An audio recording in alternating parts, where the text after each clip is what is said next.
A stunning new development in the search for missing Utah mom Susan Powell. Before she went missing, was the young mother thinking about divorcing her husband? Her close friend says yes. She describes Susan's marriage as unhappy and her husband Josh as controlling. Listen to this from NBC's The Today Show.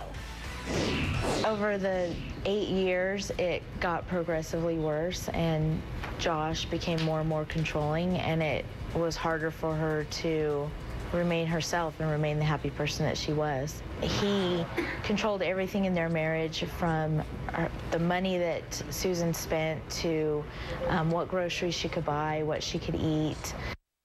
Plus, more bizarre behavior from Susan's husband, Josh. He traveled, get this, 900 miles with his 4-year-old son to be at a vigil for his wife. But once he got there, he barely spoke to her family. Now he's reportedly taken his sons to spend the holidays with his family. Neighbors are shocked Josh would leave the state while his wife is still missing. Police are still calling Josh a person of interest. Now they're paying close attention to this interview Josh did with a local TV station. Listen as he explains why he did not show up for work the day Susan went missing. Why didn't you call in sick? I was somehow thinking that it was Sunday. So I didn't go to church, and I just missed a day and thought, we'll come back Sunday. So you got confused by on what day it was? Yeah. Straight out to my fantastic expert panel. Also joining us tonight, Dog the Bounty Hunter, a.k.a. Dwayne Dog Chapman, as well as Chuck Cox, Susan Powell's father. Mr. Cox, thank you so much for joining us today. I honestly cannot imagine what you're going through as this drags on. Why would a father take his kids out in the middle of the night to go camping in the snow in sub-freezing weather? And what mother would be okay with that? Susan's friends say there is no way that Susan would have allowed it. Listen to this from NBC's The Today Show. His story just doesn't add up, and so I think it was only a matter of time before it came to this. If he had told Susan, hey, I'm going to take the boys out camping, and, you know, it's 10 degrees out, it's a blizzard, and we have school the next day, she would have said no way, and she wouldn't have let him.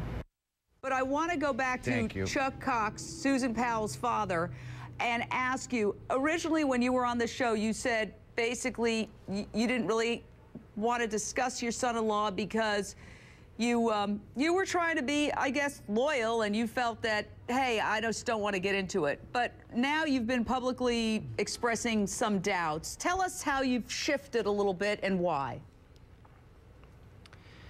Well, it's been 2 weeks. The shock, if my son-in-law's wife is missing, I could understand he might be under pressure. All of a sudden, everything's against him. Now, it's been 2 weeks. He now has competent legal counsel, and he's back with his father and the local family.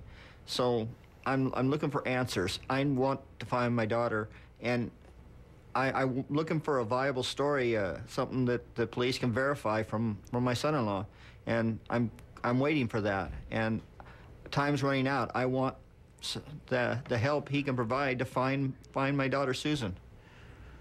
A Utah court has issued a subpoena to 3 Salt Lake TV stations. They want the original video of interviews reporters did with Josh Powell after his wife went missing. Here's a clip from one of those interviews that we're going to analyze.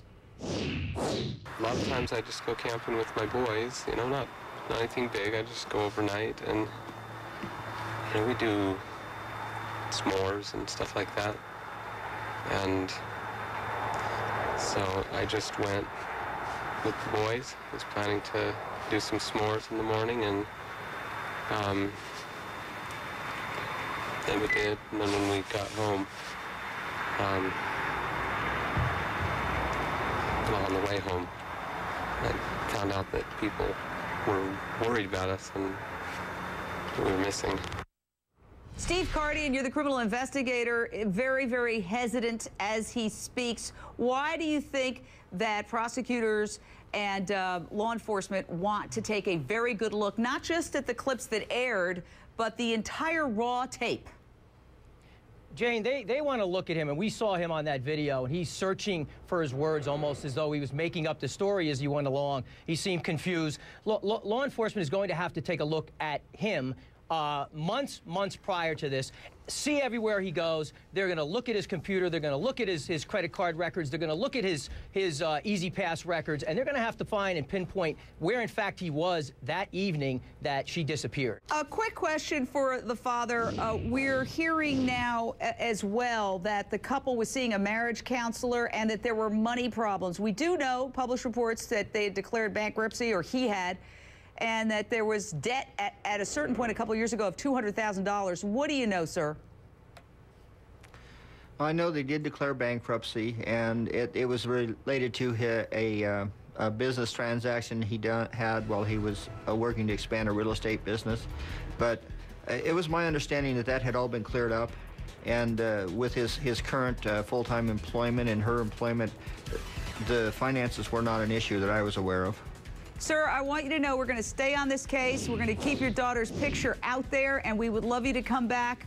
Hopefully, we will have a happy ending. Thank you, fabulous Thank you. Panel.